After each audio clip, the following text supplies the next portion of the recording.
Welcome once again, everybody. So, today's topic is soul intuition. And on one level, or let me just say intuition, because, sometimes intuition itself is a little removed from our consciousness. People say, and I'll give you some examples, when let's say I had an intuition, and you may say, oh, yes, once in a while that has happened to me. It happens to everybody. It happens to scientists, especially because they are usually by a little bit, they are like yogis. They are by themselves in a quiet environment. They are consumed by a thought. If you're really a deep scientist, you are open to all possibilities. You've kept your likes and dislikes away. You are open to true experimentation. And then when you've put such amount of energy, sometimes for many years, usually a flash comes. And often it has, like it came to Einstein, it came at a time when he was not expecting it. He was relaxed. And you may say that when such a thought passes through you, such an insight comes to you, you are left quite humbled that, wow, what was that? I knew I was moving in that direction. I knew I was looking for answers, but what comes, like a, whether call it a piece of music that used to come to Swamiji, or like I said, a scientific breakthrough. It, even after 100 years, people are baffled how Einstein was able to think that. And the mind says, did he have the right gadgets? Who was his mentor? Which books was he reading? And those things are okay. But remember, this comes when intuition comes, then it requires the mind to get engaged so that a book can be written. But because you and I often are on the side of the reader, the book, we think, how did intuition come? Well, like the word says, from inside, intuition, inner knowing, extra sensory is how it is, or as they say, it is the sixth sense. So I want to read from the Bhagavad Gita. This is chapter 2, the nature of right action. Because like I said in the beginning, it seems like okay, once in a while is okay, but can I lead my daily life through it? Well, the answer is yes. This is the nature of right action. This is something we all can do and benefit from, not only spiritually, but in every undertaking of life. And so Sri Krishna says over here, chapter 2, verse 65, with the attainment of soul bliss, every vestige of sorrow disappears. Bliss gives perfect discrimination and soon establishes one's consciousness firmly in the self, and self with a capital S.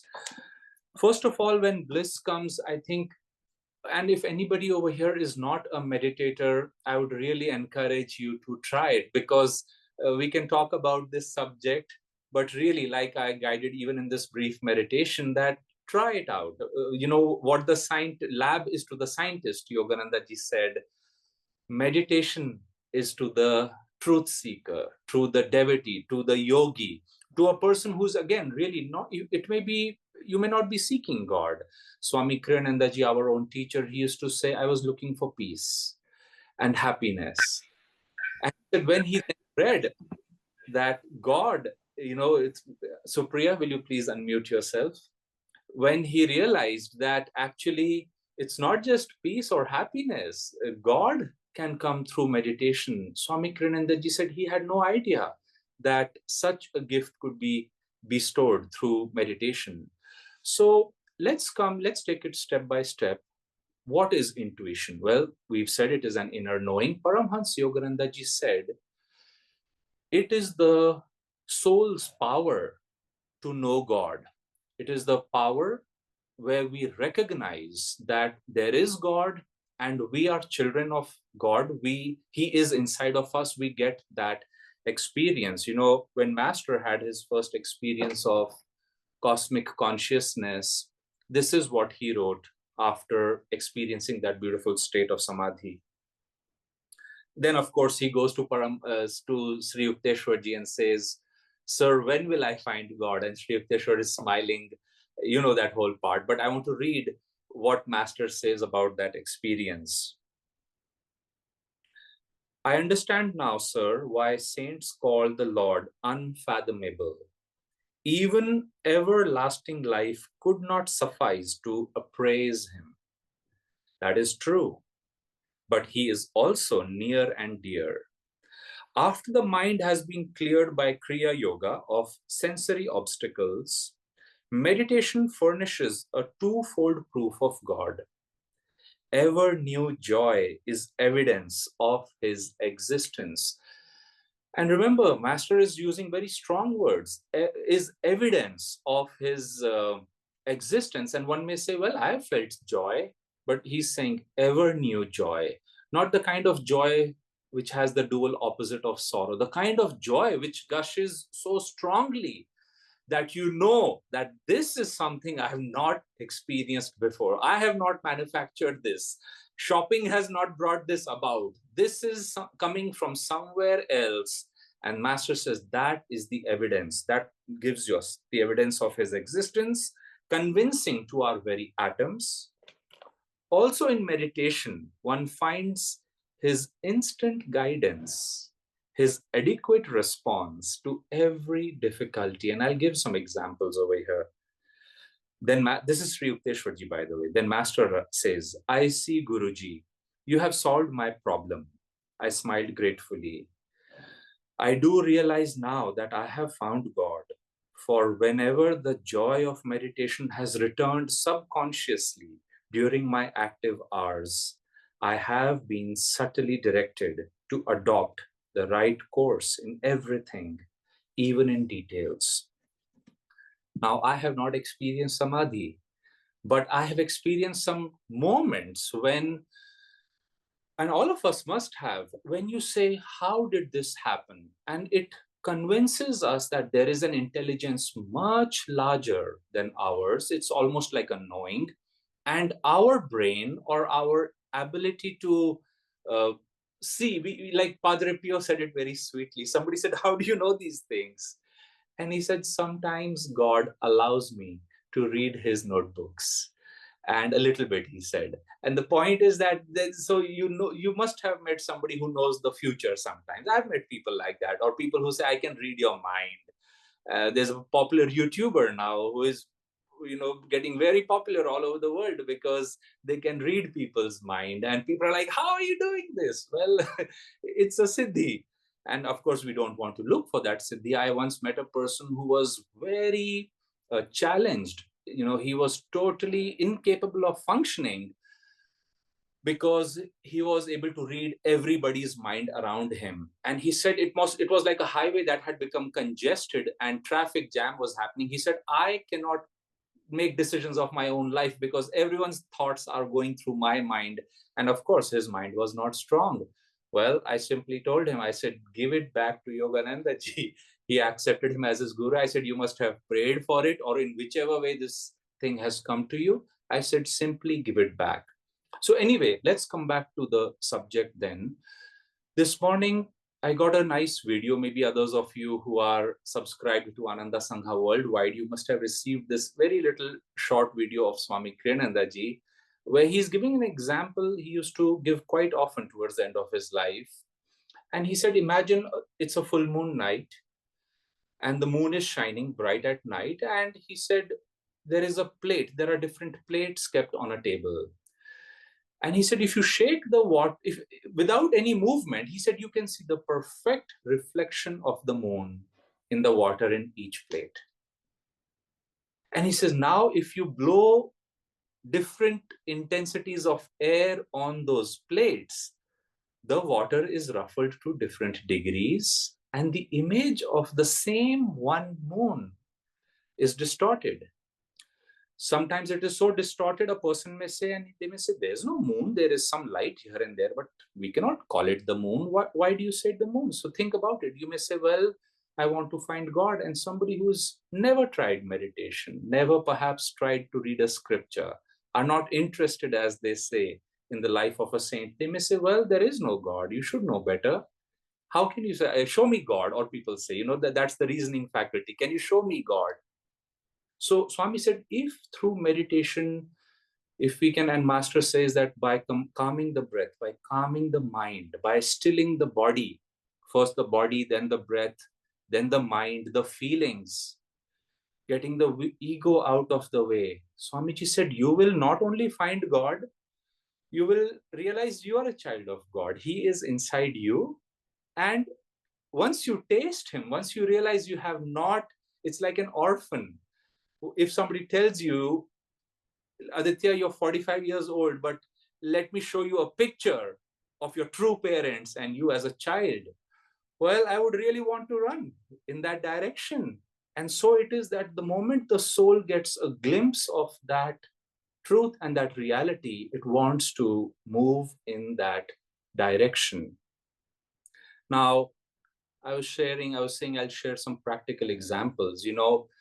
I remember seeing a student in one of our centers one time, and this person, the moment I saw them, they were looking sad, but I thought, instantly this thought came. I cannot say I thought, I should say the thought came to me. She has lost a child. And it was very specific. She's lost a child through miscarriage. I didn't know the person. It was such a peculiar thought, such a strong thing that, well, one doesn't go up to a person and ask these things. So I gently made my way to the place and I greeted them. I said, how are you? They looked up, they smiled. It's a normal, social thing to do. I said, how are you? As they say, everyone says, I'm fine. They said, I'm fine. I said, okay. I said, you're taking classes? They said, yes. I said, any particular reason why you've come to our classes? She said, oh, my husband is a Kriyaban. He said, I should also go. I said, well, that's wonderful. Then I said, how are things in your family? And she said, wonderful. I said, how are your children? You have children? She said, yes, I have one child. I said, how are they? She said, oh, she's a girl. Wonderful. And I thought to myself, oh, that thought that came to you was not right. So I said, oh, that's wonderful. I said, I'm so happy. Are you enjoying your classes? She said, yes. I said, wonderful. I said, have a nice class. And I made my way. I tried to go out because I had a class to do. Just as I was leaving, she said, I should have had two children actually. She said, I had a miscarriage some years ago. Then I had this child who is now with us. But I have never been able to forget that child I lost. And I then sat with her. I told her some teachings that Master has given about this very specifically and what to do, how to talk to the soul, sometimes at least how to pray to the Masters and such. But can you think for a moment what I was going through in that moment? How did I know? You don't know the name, nothing. How do you know?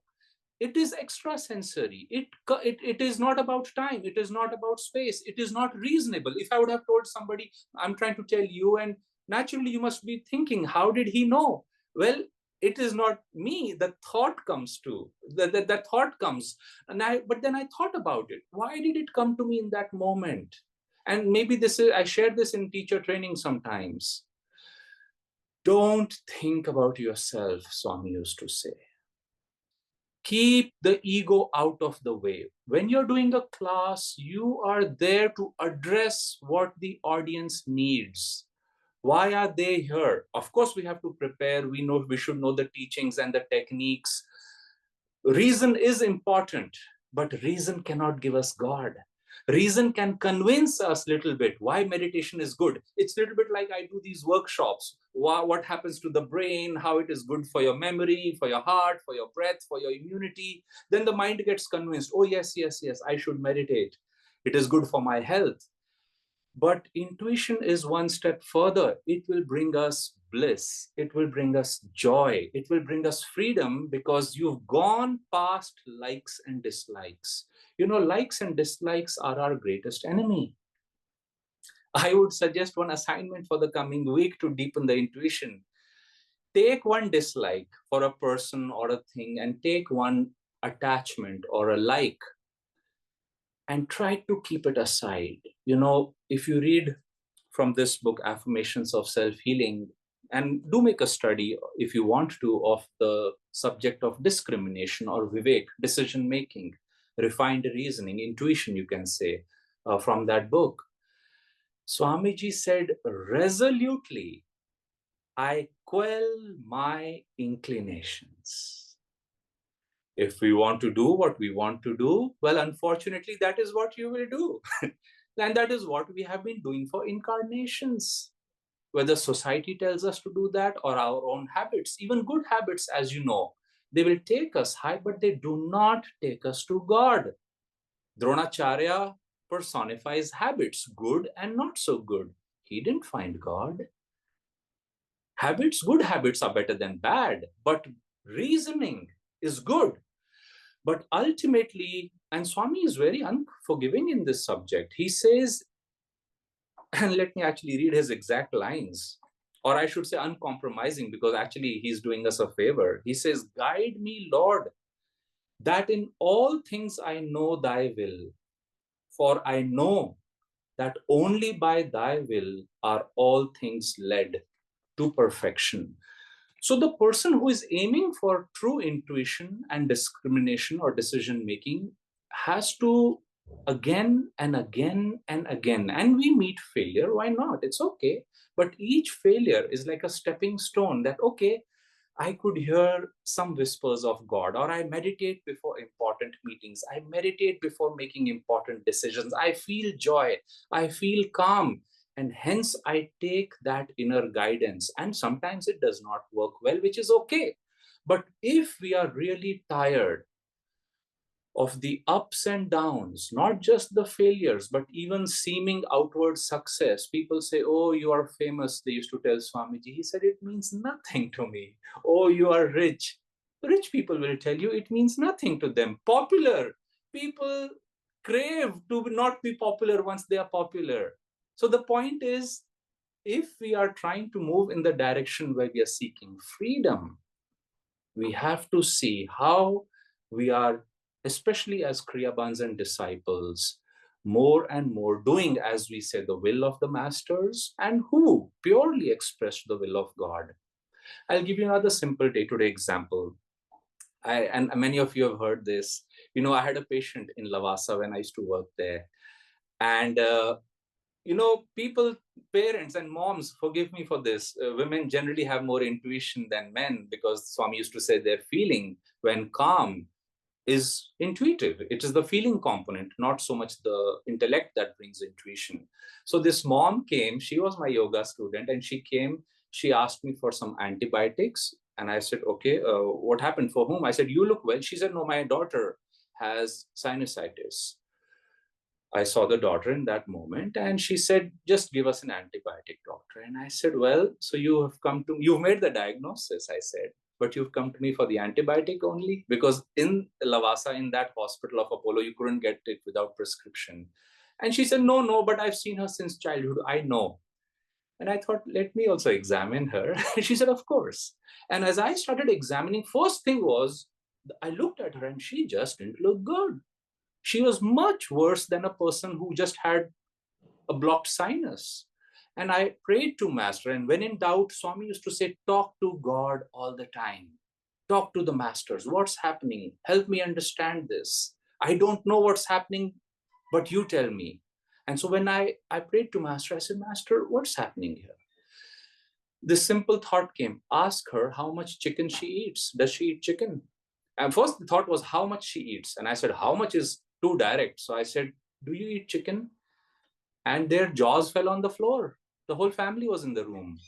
They said, "This girl only eats chicken in the morning, afternoon, and at night, often without rice and chapati." I knew I had clinched the diagnosis. So anyway, I gave her the antibiotics. I made slight changes in her diet. And for some weeks we did that. She came out of it. And that attack never came to her. But the question is, and her mom was also asking that the problem was in the nose. How did you ask a question about the stomach? So intuition, it's not what it looks. For example, it looks like we are all different. It is true on the level of ignorance. But ultimately, the saints tell us we are one. It seems like there was a yesterday and there is a tomorrow. Well, in this realm, it looks true, but it's not true. Master says in God, there is only present tense. So please try to, especially if we are deeply moving, I try to tell myself that Master came for a very, very high teaching, which alone can bring that lasting happiness. I'll close with one last example that happened more recently, which underscores the need for us all. Partly, I'm not saying because I had this experience, you should also take a seclusion, but it is part of our teachings. Master said, take one, ideally 2 weeks of seclusion every year. Now, I had finished a seclusion last year, and when I was coming down, I thought I have nothing else to do for the next one more day because I was traveling from the Himalayas back to Pune. I said, Divine Mother, I'm only going to talk to you, and create those periods, even once a week, take an off day and talk to God more, meditate longer. And as I was doing that, talking to her all the time, first I got the news my train station has been changed. Driver said, can I drop you one station down? I said, okay, no problem. Then the message came, the train is late. I said, no problem. I'm talking to God. Who cares? I can reach Pune one day later. It's a very enjoyable journey right now. Then I was sitting in this particular, I reached this platform and I thought that Divine Mother, you guide me in everything that I'm doing today. My train is late. Where should I sit? So there were 4, 5 benches. One was right in front of me, and the fifth one was farthest away in the sun. So I got this feeling. And how do you know your intuition is right? When you ask a question, the answer let's say there are two answers, this bench or that bench. If you think of this bench and you feel calmness, this is the one. Sorry, when I raise my hand, sometimes this thumbs up sign comes, but it's come at a good time. When you get the right response, it's a thumbs up. And Divine Mother sends calmness because God, remember, at least hypothetically right now, let's imagine God is all intelligence. So if I take one of his answers that, okay, sit on this bench, well, if I do that, I will feel calmness. If I hear that, I'll feel calmness. If you say, no, I'll go on that bench, if you're calm and not attached, you will see there is restlessness, which is a proof that God has a specific will. So anyway, I tried it out and finally I got the calmest response for the last bench. I went there. There I got, there were 5 people could sit on that bench. Nobody was sitting. So I said, well, let me ask, where should I sit on this? So I again did that game. And the first response was sit in the middle. Then again, I said, no, I will sit in the next one, next to the middle seat. And I got a restlessness in my heart. And Divine Mother, it was almost like saying, you can sit where you feel like. God doesn't stop us, but don't. So I didn't. I sat where I was told to. And then 3 more people came. So we were 4 people. And that one seat next to me where I was told not to sit, that was vacant. And 1 minute later, one man came there. And I was in regular clothes, in jacket and muffler and all that. Within seconds, this man came. He says, are you Dr. Aditya? Remember, this is happening in the Himalayas. I said, yes. First he said, are you from Ananda? I said, yeah. He saw my bangle. Then he says, oh, you're Dr. Aditya. I said, yes, I am Dr. Aditya. Then he said, I have seen your videos and such. Then he says, I was praying yesterday that I am from the online community. I don't have any center or teacher near my house. I recently took Kriya, that I was praying to God, please, how can I get my Kriyas checked? And I said, well, the train is late for both of us. We were in the same train. I said, let's check your Kriyas. And we talked. But again, see how I must be feeling in that moment. This infinite universe, in this infinite universe, God knows where you should sit, which bench, which seat, and where should others sit. The important question is, are we asking God all the time? Well, usually we are restless, but twice a day we can ask in meditation. Master said to develop intuition, sit longer in the silence after practicing the technique. Practice getting rid of likes and dislikes. Practice chanting, it calms the heart's feelings. God is inside of us. If we calm the chitta, if we get rid of the ego, if such an intuition comes, like I said in the beginning, usually it is very humbling, but don't talk about it. I'm talking about these few things. so that you're convinced somewhat. But remember that sometimes people say, well, I had this intuition one time. That's the death of wisdom. It can develop pride, like that friend of mine who could read people's minds but was miserable because of it. So anyway, in closing, I'll say intuition is something, it is a proof that God is there. He is infinite intelligence. You and I, as instruments, as his children, wherever he has placed us, are channeling his intelligence through Ananda, through these centers, through our life, for our families, for our co-workers, for our friends and relatives and neighbors. And when we can establish a connection with him in meditation and then night and day talk to him, ask him, what do you want me to do? Master, remember, once went to buy that cookie, gingerbread, and somebody said, this monk said, sir, the shopkeeper said, it's over. Master was not upset. He prayed to God, Mother, if there were no cookies, why did you ask me to come? And people were so, Swami said he was so touched when he heard that story that even like a little child, asks his mother, can I go and buy some cookies? So Master was talking to Divine Mother about cookies also, about then he said, I never do anything without asking, or the way he put it was, I only do what Divine Mother tells me to do. So it looks a little difficult, but Swamiji said, do it in everything. I'll tell you, one time I had 2 t-shirts only. Hardly an option in the beginning when you're a monk, you start with 2 t-shirts, sometimes 1. So I had 2 t-shirts and I one day thought, okay, which one should I wear? And I got a feeling that I should wear this particular one. It had a certain mantra on it. I put on that t-shirt just to go to somebody's house for breakfast. And a complete stranger came there. That person became a devotee of our path.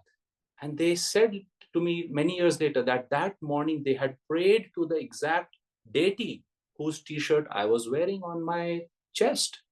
And again, I never told them about that intuition, but Divine Mother was interested that if this is how you will come, but is somebody asking which t-shirt, which color should I wear, where should I go, where should I sit, what should I do? When we start doing that more and more, we find that God is not only somebody who will come to us ultimately as divine light and joy. He or she, whichever way you call him, also wants to walk with us, talk to us if we initiate that conversation. And it is best started in meditation and then kept up continuously till we again meditate morning and evening. So we re-establish that connection more deeply. Om Guru.